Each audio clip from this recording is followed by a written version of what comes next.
So we've been making videos now for about 3 years. We never really did an introductory video because really these videos were mainly for just friends and family. However, as time went on, we had more and more people checking out our videos and asking questions and inquiring, what we're doing. So I just kind of feel after over 3 years, it's time to give you guys a little backstory, huh? So for me, the love of the water really started as a little kid. My parents had a wooden Grady White boat. It was like 18 foot, and we enjoyed going out on the weekends. Eventually my family upgraded to a 22 foot, 4 winds motorboat, and we loved going out in that. I had countless memories going out as a family on that and enjoying it, and swimming and jumping off the sides. But we were just going up and down the Hudson River mainly. We really bonded as a family out on that boat. It was really a special place for us, like a mini vacation every time we got out on it, and a lot of fun memories. So that's what really got me in touch with my love of being on the water. And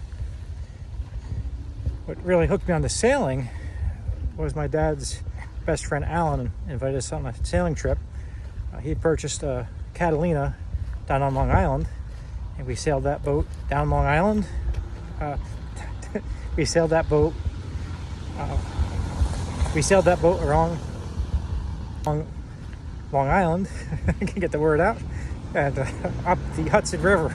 And it was about I think it took us 3 days, and for a 12-year-old boy, that was one heck of a journey.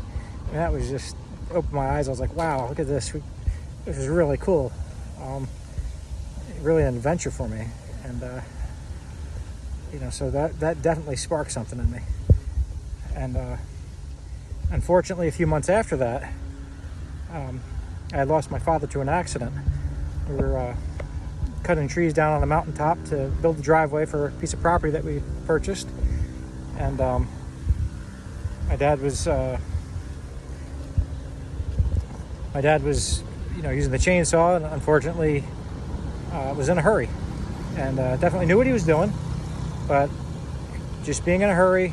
And a big sign of that was the last words I spoke to my dad that day were, "Dad, can I get a hug?" He said, "No." That was the first time in 12 years he ever said that. And 10 minutes later, he was on the ground. We tried to keep him alive on the mountain. My brother ran off for help, and I stayed with my father, who had called agonal breaths. It sounded like he's snoring. And EMS showed up, and my brother and I hopped in the Chevy Blazer at the time and rode off the mountain together. And we followed my dad to the hospital. And I remember them asking if we wanted to donate his organs and things. And this is my dad. He's still alive, and I'm 12 years old. No way, And the next day, I was in the room with him as they unplugged him from life support. And it was a real awakening. My world was shattered, and I just lost my hero. But I also learned a lot of life lessons that I've since applied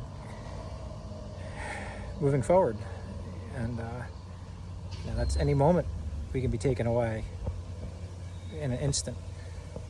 And it only literally takes one split second of losing concentration. And years later, when I got into high school, I joined the volunteer fire department and was on the rescue squad, because I never wanted that for anyone else. I never wanted to stand there and not know what to do. And I also, being on that volunteer service, I realized, that this happens a lot, and it can happen to anybody at any time. And so it definitely gave me a lot of perspective.